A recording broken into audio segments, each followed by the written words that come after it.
ठीक आहे. तर आज आपण पुढचा डिबेंचरचा जो काही पार्ट आहे तो स्टार्ट करणार आहे. आज बेसिकली इश्यू ऑफ डिबेंचरचा जो काही पार्ट आहे इश्यू ऑफ डिबेंचरचा पार्ट घेणार आहेत आपण. Issue of debenture. Issue of debenture काय असतं चांगलंच माहिती आहे. कंपनीला ज्यावेळी फंडिंगची गरज असते, कॅपिटलची गरज असते, पैशाची गरज असते, त्यावेळी कंपनीकडे दोन मार्ग असतात, दोन रस्ते असतात ज्याने कंपनी काय पैसे गोळा करू शकते पब्लिककडून. एक जो येतो तो येतो शेअर्स, आणि सेकंड जो येतो तो येतो डिबेंचर्स. शेअर्स मध्ये काय होतं, कंपनी स्वतःची ओनरशिप देते की माझा एक 1% ओनरशिप तुम्ही घेऊन टाका, त्याच्या बदल्यात मला पैसे द्या. आणि सेकंड वे जे येतं त्याच्यामध्ये कंपनी काय करते, उधारीवर पैसे घेते 5 वर्षासाठी 10 वर्षासाठी. आणि त्या उधारीवर घेतलेल्या पैशावर कंपनी इंटरेस्ट पे करते, 5% 10% 15% जे काही ठरलेलं असेल ते. एकदा का 5 वर्ष 10 वर्षे जेवढं पिरियड ठरला असेल तेवढा कंप्लीट झाला की कंपनी काय करते, ज्यांच्याकडनं पैसे घेतले त्यांना त्यांचे पैसे रिटर्न करून टाकते. ज्यावेळी कंपनी पैसे रिटर्न करून टाकते त्यावेळी कंपनीचा आणि ज्यांच्याकडून पैसे घेतले त्यांचा संबंध संपतो. जर कंपनीने पैसे पे नाही केले तर संबंध संपत नाही. सो आपल्याला आता शिकायचं आहे इश्यू ऑफ डिबेंचरचा जर्नल एंट्रीवाला पार्ट. त्याच्या आधी एक छोटस एक्झाम्पल बघूया. सपोज ही एक कंपनी आहे, ही कंपनीचं नाव आहे एक्स लिमिटेड. सो या एक्स लिमिटेडला पब्लिक कडून फंडिंग पाहिजे होती. ही छोटी छोटी पब्लिक, ही जी पब्लिक आहे तिच्याकडनं फंडिंग पाहिजे होती, पैसे. तर कंपनीने काय ठरवलं, आपण डिबेंचर द्यायचे.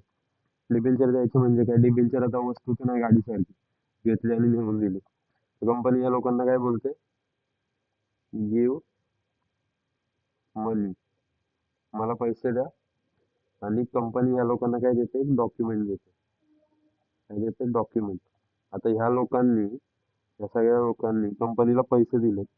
तर ह्यांनी जे कंपनीला पैसे दिले ते पैसे कंपनीला दिलेत याचा काहीतरी प्रूफ पाहिजे ना. तो प्रूफ असतो हा डॉक्युमेंट. त्या डॉक्युमेंटला म्हणतात डिबेंचर सर्टिफिकेट.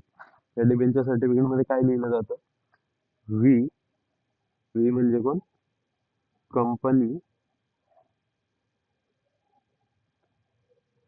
गिव्ह, गिव्ह किंवा issue, issue debentures, debentures to mister, mister बोला किंवा मिसेस बोला, mister x y z, Mrs x y z, give a debentures. आता हे जे अ डिबेंचर्स लिहिलंय ना, ऍक्च्युली ते थोडंसं चुकीचं आहे. Because give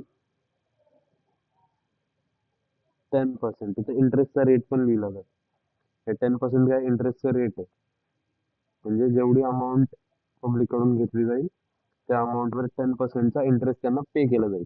10% per annum. हे जे इंटरेस्ट रेट असतं ते पर ॲनम असतं, म्हणजे 12 महिन्यासाठी. एका महिन्यासाठी 10% म्हणजे भरपूर मोठी गोष्ट झाली, एवढं कोण पे नाही करत. सो हे जे असतं ते पर ॲनम साठी असतं.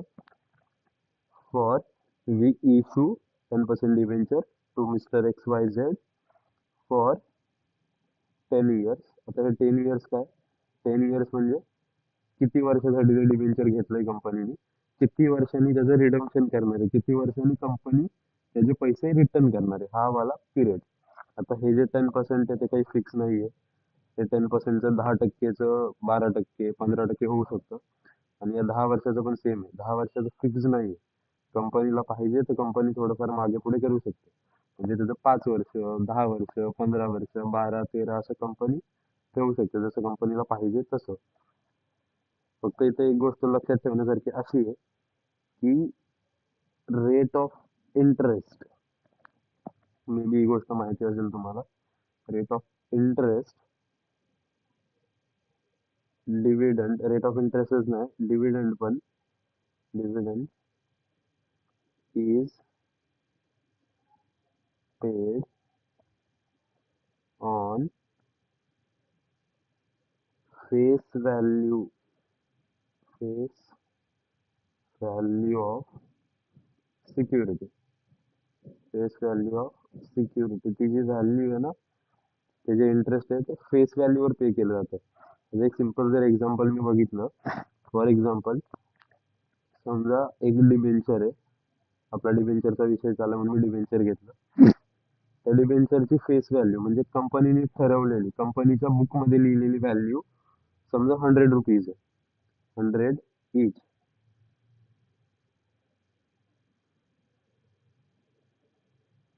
Rupees 100 each. एका डिबेंचरची प्राइस 100 आहे. त्याची मार्केटमध्ये प्राइस, मार्केट प्राइस म्हणजे आणि फेस व्हॅल्यू काय असते? फेस व्हॅल्यू म्हणजे कंपनीने स्वतःच्या बुकमध्ये जी व्हॅल्यू लिहून ठेवलं तिला म्हणतात फेस व्हॅल्यू. आणि मार्केट प्राइस म्हणजे काय किंवा मार्केट व्हॅल्यू म्हणजे काय? ते जे शेअर आणि डिबेंचर आहेत स्टॉक मार्केटमध्ये पण ट्रेड होत असतात. स्टॉक मार्केटमध्ये जी त्याची प्राइस आहे त्याला म्हणतात मार्केट प्राइस. सो समजा याची मार्केट प्राइस आहे 500 रुपीज, रुपीज 500 इच. सो जी 10% आहे ना, 10% इंटरेस्ट आहे ना, फेस व्हॅल्यूवर पे केलं जाईल. म्हणजे 100 into 10% is equal to rupees 10 each debenture. एका डिबेंचरवर 10 रुपीज पे केले जातील एका वर्षाचे. इथे 500 into 10% is equal to rupees 50 होतात, जे चुकीचं आहे. बिकॉज कंपनी फेस व्हॅल्यूवर डिबेंचरचं जे इंटरेस्ट आहे किंवा शेअर्सचं जे डिव्हिडंड आहे ते पे करते. फेस सॉरी मार्केट व्हॅल्यूवर कुठलाही इंटरेस्ट वगैरे पे नाही होत. जे काही इंटरेस्ट ऑन डिव्हिडंड आहे त्याचं कॅल्क्युलेशन फेस व्हॅल्यूवर होतं. आय होप क्लिअर असेल. सो आता परत जर्नल एंट्री बघूया. जर्नल एंट्रीमध्ये एक छोटासा पार्ट इश्यू ऑफ डिबेंचरचा आहे.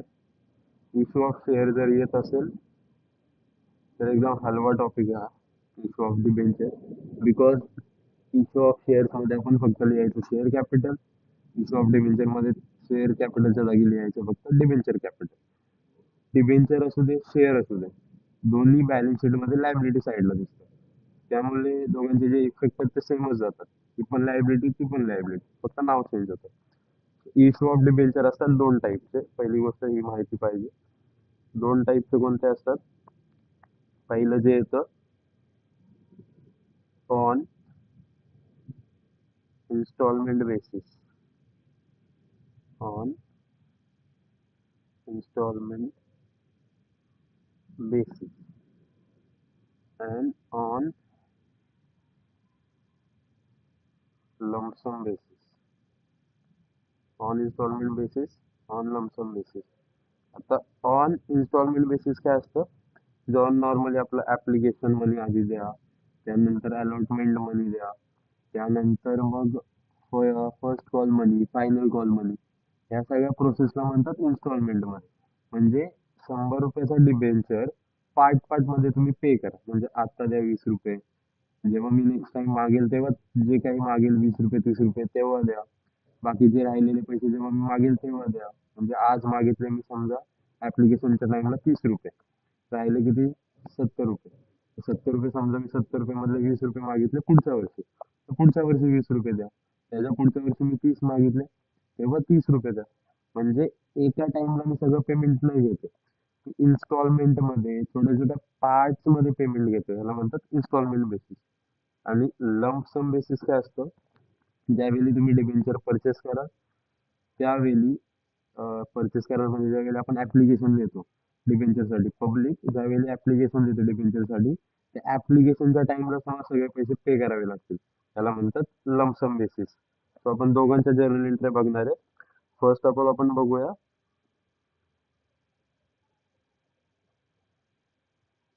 On instalment basis. On instalment on installment basis, on installment basis. So first first काय येतं?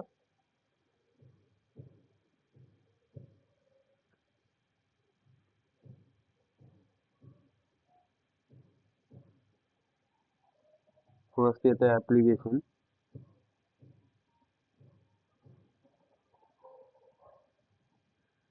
फर्स्ट क्या येतं? एप्लीकेशन. एप्लीकेशन ची एंट्री क्या होते? Yes right. एप्लीकेशन ची एंट्री होते bank account debit. Bank account debited to to debenture application account. To debenture application account. Why debenture application account? Why? एक सिंपल है, एप्लीकेशन रिसीव्ड वाली एंट्री है. Application received वाली entry है. तो why debenture application account is credited? सिम्पलचं reason आहे, ज्यावेळी माझ्याकडे ॲप्लिकेशन आलं त्यावेळी ॲप्लिकेशन म्हणजे काय आले, माझ्याकडे पैसे आले. माझ्याकडे पैसे आले म्हणजे माझी ॲसेट वाढली. डेबिट क्रेडिट जर्नलचा जो रूल आपण यूज करतो, जेव्हा ॲसेट वाढते त्यावेळी आपण ॲसेटला डेबिट करतो, बिकॉज ॲसेटची ओरिजिनल साईड डेबिट आहे. वाढल्यावर सेम साईडला, कमी झाल्यावर ऑपोजिट साईडला. सो ज्यावेळी ॲसेट इन्क्रीज होते, ॲसेट वाढते, त्यावेळी आपण त्याला डेबिट करतो. बँकमध्ये पैसे आले, बँकचा बॅलन्स वाढला, बँकला केलं डेबिट. क्रेडिट का केलं डिबेंचर ॲप्लिकेशनला? बिकॉज माझ्याकडे डिबेंचर ॲप्लिकेशनसाठी पैसे आले, बट मी अजून डिबेंचर पेच नाही केलं. इन सिम्पल, समजा माझं एक शॉप आहे, माझ्या शॉपमध्ये स्टेशनरीचं शॉप आहे. माझ्या शॉपमध्ये एक स्टुडंट आला, ज्याला एक नोटबुक पाहिजे होती, बट त्याला जी नोटबुक पाहिजे होती ती माझ्याकडे नव्हती, संपली होती. सो तो मला काय बोलला की हे 50 रुपये तुम्ही ठेवा, मी नेक्स्ट टाइम जेव्हा येईल त्यावेळी त्याचे पैसे आहेत ते मला रिटर्न करून टाका. सॉरी, ती जी नोटबुक आहे ती फेक. ती हां, ती जी हे नोटबुक आहे ती मला रिटर्न देऊन टाका. सो फर्स्ट ऑफ ऑल त्याचे 50 रुपीज आहेत ते माझ्याकडे ठेवून घेतले, त्याला अजून नोटबुक नाही दिली. मी त्याला काय म्हटलं, 50 रुपये राहू दे, ज्यावेळी नोटबुक येईल त्यावेळी मी तुला नोटबुक देऊन टाकेल. मी त्याला लगेच नोटबुक नाही दिली, त्याचे 50 रुपये मी ठेवून घेतले. आता त्याचे 50 रुपये माझ्याकडे ठेवले ते माझ्यासाठी काय झालं, लायबिलिटी, बिकॉज मी त्याला अजून नोटबुक नाही दिली.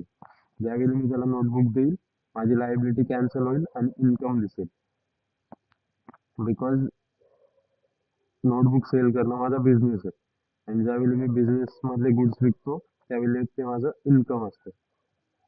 सो इथे पण सेम होतंय, कंपनी डिबेंचर तर देते, बट कंपनीने डिबेंचर अजून दिलं नाही. ज्यावेळी कंपनी डिबेंचर देईल त्यावेळी ही जी लायबिलिटी क्रिएट झाली डिबेंचर ॲप्लिकेशन ती कॅन्सल होईल. म्हणजे बँक अकाउंट डेबिट का झालं, बिकॉज बँकेत पैसे आले. डिबेंचर ॲप्लिकेशन क्रेडिट का झालं, बिकॉज कंपनीने अजून डिबेंचर नाही दिले, त्यामुळे एक टेम्पररी लायबिलिटी दाखवली, तिला म्हणतात debenture application account. Second entry त्याच्यामधली, transfer of application. Transfer of application म्हणजे कधी कधी काय होतं, ॲक्सेस ॲप्लिकेशन येतं. ॲक्सेस ॲप्लिकेशन येतं म्हणजे मला इश्यू करायचे होते 1 लाख डिबेंचर, आणि पब्लिकने मागितले माझ्याकडे 1,10,000. आता 1 लाख माझ्याकडे आहेत, तर मी 1,10,000 तर नाही देऊ शकत. मग ज्या 10,000 लोकांनी मला एक्स्ट्राचं ॲप्लिकेशन दिलंय, ते 10,000 डिबेंचरचे पैसे मला जास्त आले, ते तर मला रिटर्न करावे लागतील. सो आपण हे जे पैसे इथे रिसीव्ह केलेत बँकेत, त्या पैशाने इथे ट्रान्सफर करतो. सिंपल एंट्री होते, debenture application account debit, debenture application account debit. Debenture ॲप्लिकेशनला डेबिट का केलं, बिकॉज जी मी इथे टेम्पररी लायबिलिटी दाखवली होती ती मला आता कॅन्सल करायला लागेल बिकॉज मी आता पब्लिकला डिबेंचर देतोय. सो माझी लायबिलिटी जी मी बनवली होती ती कॅन्सल झाली. टू,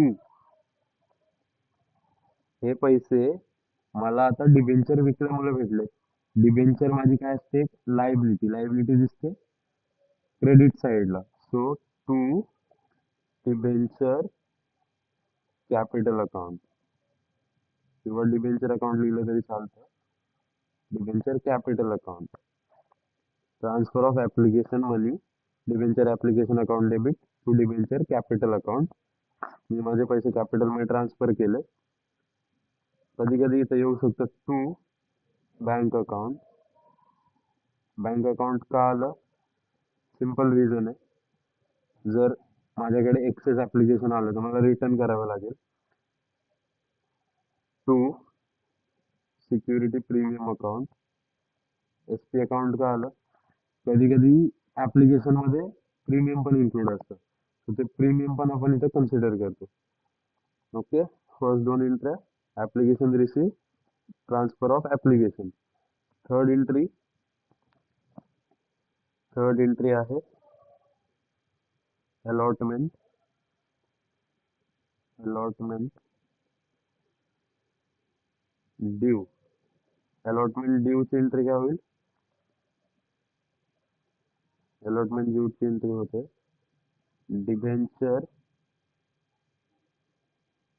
अरे हा, एक गोष्ट सांगायची राहिली, क्वेश्चन मध्ये जर डिबेंचरचा रेट दिलाय म्हणजे 10%, 8%, तर इथे लिहायचं compulsory 10% debenture allotment account debit. Because कधी कधी काय होतं, कंपनी मल्टिपल टाईपचे डिबेंचर इश्यू करते. म्हणजे एकाचा रेट आहे 8%, एकाचा 10%. फक्त डिबेंचर लिहून ठेवलं ना तर कधी कधी कंपनी कन्फ्यूज होऊ शकते.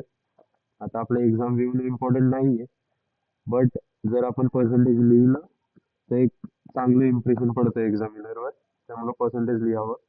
10% debenture allotment account debit to debenture, इथे पण रेट लिहायला लागतो.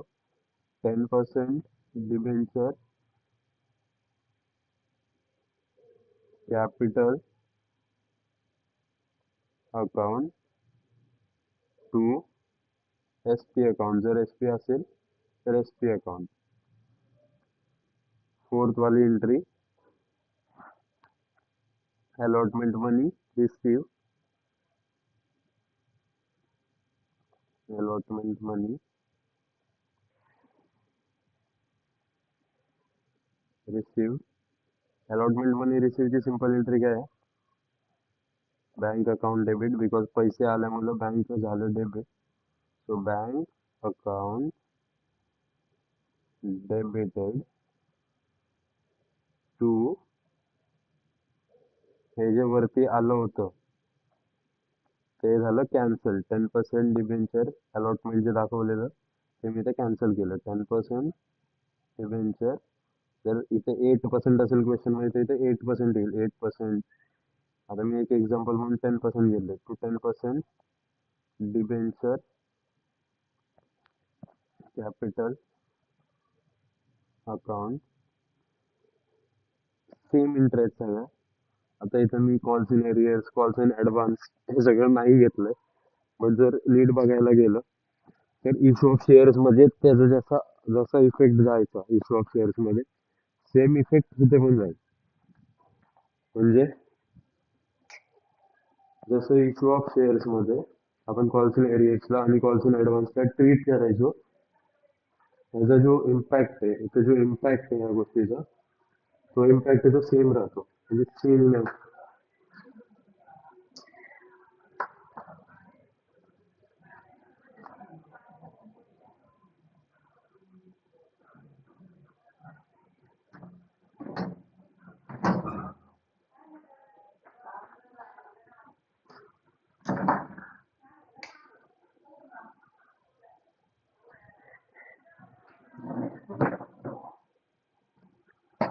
बाकीचे इंटरेस्ट सांगायला काय तेवढं इम्पॉर्टंट नाही आहे.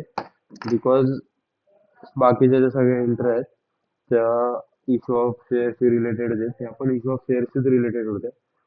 बट एक स्टार्टिंग थोडं इम्पॉर्टंट असतं. सो हे सांगितलेलं एकदा बघून घ्या. एवढं झालं. त्याच्यानंतर आपण सेकंड टाईप बघणार आहे. हा जो बघितला इन्स्टॉलमेंट बेसिस, ह्याच्या पुढं पण इंट्रा येतील. कॉल मनी ड्यू, कॉल मनी रिसीव, सेम जसं आपण इश्यू ऑफ शेअर्स मध्ये करायचो सेम इथं पण होतं. फक्त इथं शेअर कॅपिटलच्या जागी डिबेंचर कॅपिटल नाव येतं. सेकंड टाईप काय येतो, debentures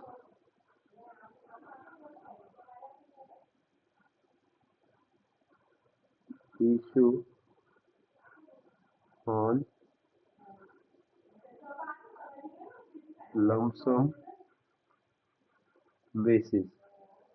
debenture issue on lump sum basis एकदम सिंपल आहे, जास्त काही टफ नाहीये. सपोज एक एक्झाम्पलनेच घेऊया याला. XYZ कंपनी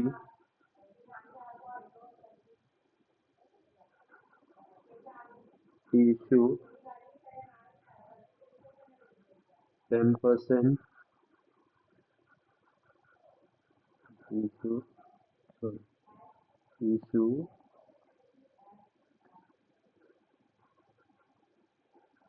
10,000 10%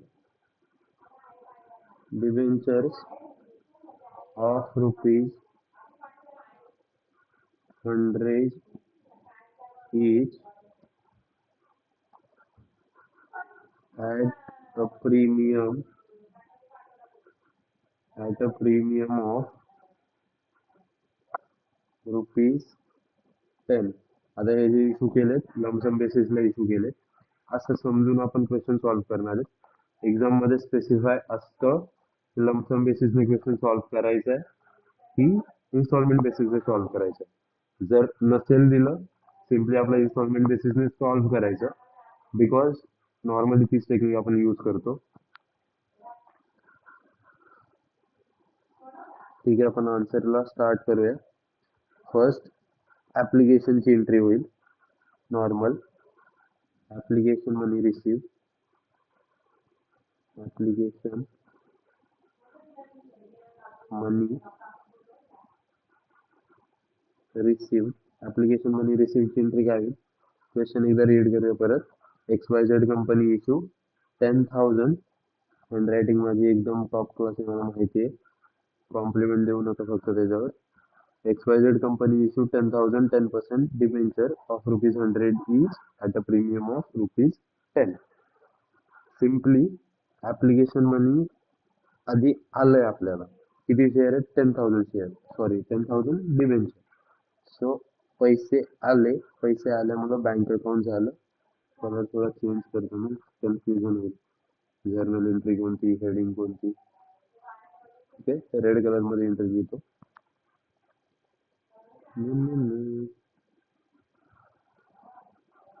ऍप्लिकेशन ऍप्लिकेशन कुठून आलं मध्ये. ऍप्लिकेशनची पहिली entry bank account debit, bank account debit to किती पर्सेंटचा रेट आहे इंटरेस्ट, 10% ना. 10% debenture capital account, bank account debit आहे to 10% debenture capital account. Amount किती जाईल आता, 10,000 डिबेंचर होते टोटल, 10,000 डिबेंचर होते. एक डिबेंचर इश्यू केला 110 रुपयाला, लमसम बेसिस करतोय त्यामुळं सगळीच्या सगळी अमाऊंट आपल्याला घ्यायला लागते स्टार्टिंगलाच.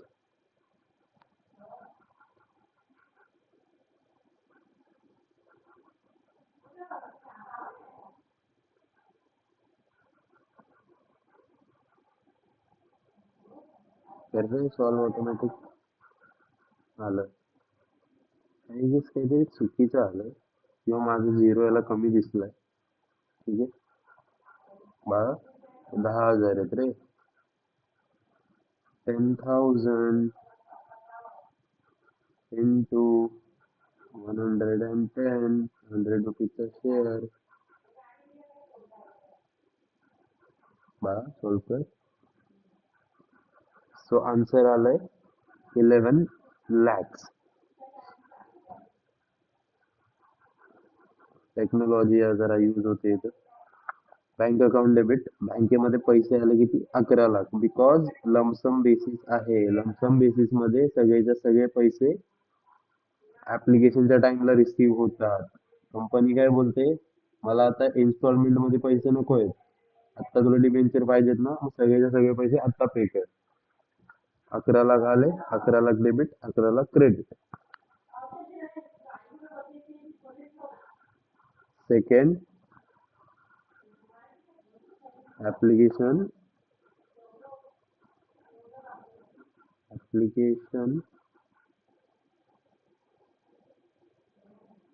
money transfer.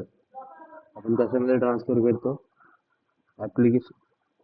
आता इथे एक मी चुकी गेले, सॉरी फॉर दॅट मिस्टेक. एवढी मोठी चुकी.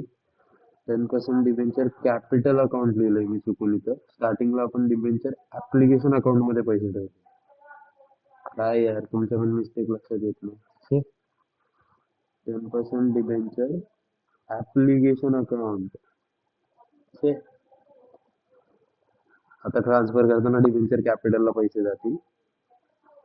10% सेकंड एंट्री ट्रान्सफरची, त्याला आपण काय करणार, तर रिव्हर्स करणार ना. So 10% debenture application account debited to 10% debenture capital account to securities premium account. Please exam मध्ये फुल फॉर्म यूज करा, शॉर्ट फॉर्मची सवय लावून नका घेऊ. एक्झामिनर तिथे पण मार्क्स कट करेल. सो टोटल किती आपल्याला ट्रान्सफर करायचे आहेत? 11 लाख. बिकॉज आपण 11 लाख रिसीव्ह केले, सो इथे डेबिटला आलं 11 lakhs. आता 11 lakhs 10,000 शेअर्स, एक शेअर 100 रुपीजचा, फेस व्हॅल्यू 100 होती. डिबेंचर कॅपिटल मध्ये फेस व्हॅल्यू जाणार म्हणजे किती? 10 लाख रुपीज केले डिबेंचर कॅपिटल. 10 रुपये एका शेअरचं प्रीमियम घेतलेलं म्हणजे किती रुपये झाले? 1 लाख रुपये. 10,000 शेअर, 10 रुपये एकाचं प्रीमियम, असे 1 लाख गेले सिक्युरिटी प्रीमियमला. संपलं लमसम वाला. लमसम वाला क्वेश्चन एवढाच येतो. आता आपण इथे दोन्ही टाईप बघून झाले. थोडेसे ऍडव्हान्स क्वेश्चन फक्त बघायचे आहेत. जे ऍडव्हान्स क्वेश्चन आहेत ते नंतर बघणार आहेत. जे ऍडव्हान्स क्वेश्चन आहेत ते आपण may be next lecture start करूया. फक्त एवढे जे दोन घेतलेत ते फक्त एकदा रिवाइज